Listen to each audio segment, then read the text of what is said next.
নলবাৰী জিলাত বন্যহস্তীৰ আঘাতত নিহত হোৱা যুৱক মিণ্টু বৰ্মনৰ মৃত্যুৰ প্ৰতিবাদত নলবাৰীৰ ৰাষ্ট্ৰীয় ঘাইপথত সৰ্বস্তৰ ৰাইজৰ তীব্ৰ প্ৰতিবাদ। নলবাৰী জিলাৰ গোবিন্দপুৰৰ যুৱক মিণ্টু বৰ্মনক যোৱা 16 ডিচেম্বৰৰ নিশা বন্যহস্তীয়ে আক্ৰমণ কৰে আৰু কালি যুৱকজনৰ মৃত্যু হয়। ইয়াৰ পিছতে কালি 27 নং ৰাষ্ট্ৰীয় ঘাইপথ সন্মতি চকত অৱৰোধ কৰি তীব্ৰ প্ৰতিবাদ সাব্যস্ত কৰে ৰাইজে। মই কথাও পাতিছোঁ আৰু ইয়াৰে কেইবাজনো ব্যক্তিয়ে তেখেতৰ লগত ইতিমধ্যে কথাও পাতিছে। তেখেত বাহিৰত থকাৰ কাৰণে আজি আহিব পৰা নাই। তেখেত কাইলৈ আহিব, আহি ৰাইজৰ লগত মিলিত হৈ গোটেই কথাখিনি সমাধানৰ সূত্ৰ নিৰ্ণয় কৰিব।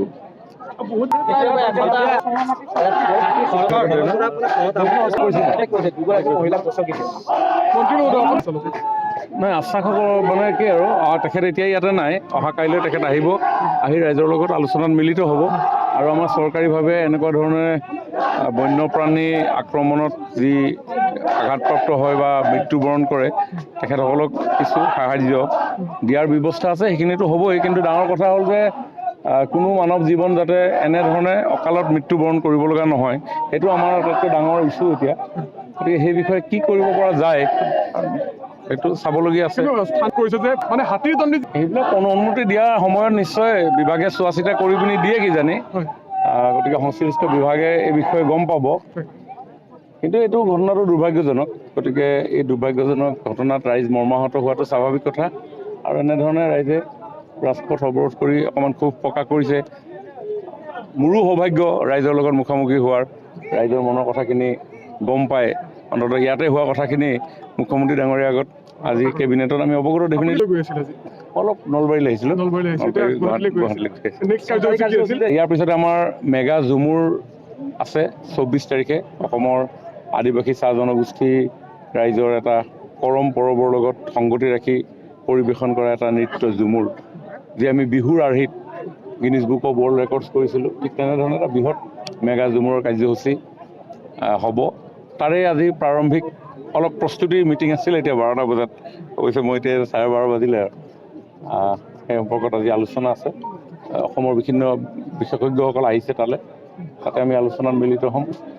তাৰপিছতে 4 বজাত কেবিনেট আছে আৰু সন্ধিয়া GIS গ্ল'বেল ইনভেষ্টৰ ছামিট, অসমৰ উদ্যোগীকৰণৰ ক্ষেত্ৰত যিহেতু মই উদ্যোগ মন্ত্ৰী, আৰু 24-25 তাৰিখে মুখ্যমন্ত্ৰী ডাঙৰীয়াই গ্ল'বেল ইনভেষ্টৰ ছামিট এখন আয়োজন কৰিছে আৰু সেই সম্পৰ্কতো আজি আলোচনা আছে। যিহেতু আজি কেবিনেট আছে, গতিকে কেবিনেটত এই বিষয়টো অকণমান আলোচনা গম পাইছে কেবিনেটে, মই যে ইয়াত আছোঁ, মুখ্যমন্ত্ৰী ডাঙৰীয়াই গমেই পাইছে, পাটোৱাৰী ডাঙৰীয়াই গমেই পাইছে, বনমন্ত্ৰী আমাৰ জয়ন্ত মল্ল বৰুৱা ডাঙৰীয়াই কৈছে। অভাৰঅল কেবিনেট হ'ব, ডেফিনেটলি মই কমগৈ। যোৱা পৰহি যি মৃত্যু এজন ল'ৰা যি আজি মৃত্যু কৰিছে হাতী মানুহৰ সংঘাত হৈ, গতিকে আজিলৈকে কিন্তু প্ৰশাসনে কোনো ধৰণৰ ব্যৱস্থা গ্ৰহণ কৰা নাই। সম্পূৰ্ণৰূপে বন বিভাগ ব্যৰ্থ হৈছে। গতিকে আজি এই নলবাৰী ৰাইজে ইয়াত প্ৰতিবাদ কৰিছে, ৰাষ্ট্ৰীয় ঘাইপথ অৱৰোধ কৰিছে, কিন্তু এতিয়ালৈকে প্ৰশাসনে বা চৰকাৰে কোনো ধৰণৰ পদক্ষেপ গ্ৰহণ কৰা নাই। কাৰণ এই মানুহখিনিয়ে আজি 4-5 ঘণ্টা ধৰি আন্দোলনৰ কাৰ্যসূচী গ্ৰহণ কৰিছে। ইয়াত DC মহোদয় আছে, SP মহোদয় আছে, কিন্তু তেখেতসকলে কিন্তু এতিয়া আশ্বস্ত কৰিব পৰা নাই।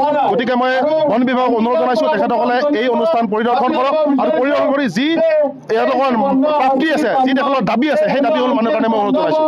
আৰু মই খবৰ পাইছোঁ, মই সাংবাদিক বন্ধু এগৰাকীয়ে কৈছে যে গৌতম ডেকা নামৰ এগৰাকী বন বিভাগৰ এগৰাকী কৰ্মচাৰী আছে আৰু সেই কৰ্মচাৰীয়ে সম্পূৰ্ণৰূপে মেনেজ কৰে গোটেইখিনি। গতিকে মই হিমন্ত বিশ্ব শৰ্মা ডাঙৰীয়াক অনুৰোধ জনাইছোঁ, এই গৌতম ডেকা কোন, আচলতে তেওঁ কি ক'ত কিয় বিখ্যাত, বহুত ৰাইজে ইয়াত কৈছে আমাক যে গৌতম ডেকা নামৰ মানুহগৰাকীয়ে ইয়াত তেখেতসকলে মেনেজ কৰে। গতিকে এই মেনেজ কৰিব পৰা শক্তি তেওঁ ক'ত পালে, তেওঁৰ ওচৰত কি ইমান আলাউদ্দিনৰ চাকি আছে, গতিকে তেওঁকো ইয়াত জবাবদিহি কৰিব লাগে। মই মাননীয় হিমন্ত বিশ্ব শৰ্মা ডাঙৰীয়াক অনুৰোধ জনাইছোঁ, এই পৰিয়ালটিৰ ক্ষেত্ৰত তেখেতসকলে এটা সম্পূৰ্ণ ৰাজসাহায্য প্ৰদান কৰক। তেখেতসকলে 50 লাখ টকা দাবী কৰিছে, তেখেতসকলক ক্ষতিপূৰণ দাবী কৰিছে, তেখেতসকলক এগৰাকী চৰকাৰী পদত নিয়োগ কৰাৰ কাৰণে দাবী জনাইছে আৰু বিভিন্ন ধৰণৰ তেখেতসকলে দাবী সম্বলিত স্মাৰক পত্ৰ প্ৰদান কৰিছে। গতিকে এই যি স্মাৰক পত্ৰ তেখেতসকলে প্ৰদান কৰিছে, এই স্মাৰক পত্ৰৰ প্ৰতিটো দাবী মানি লোৱাৰ কাৰণে আমি অসম চৰকাৰক অনুৰোধ জনাইছোঁ। আৰু আমি প্ৰত্যক্ষ কৰিছোঁ, প্ৰত্যেক বছৰে হাতী মানুহৰ সংঘাত হয় আৰু সেই হাতী মানুহৰ সংঘাতত চৰকাৰে কোনো ধৰণৰ সেই মানুহক আশ্বস্ত কৰিব পৰা নাই।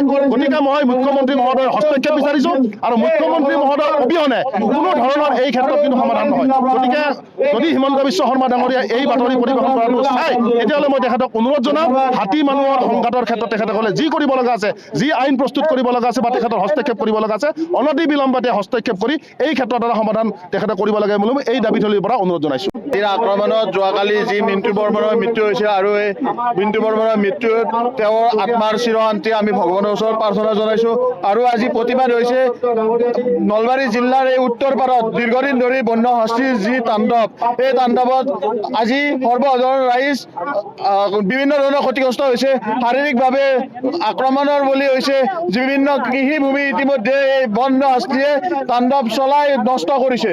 আৰু এই ক্ষেত্ৰত আমি বন বিভাগক ক'ব বিচাৰিছোঁ যে এই যি সমস্যা, এই সমস্যাৰ সমাধান লাগিব।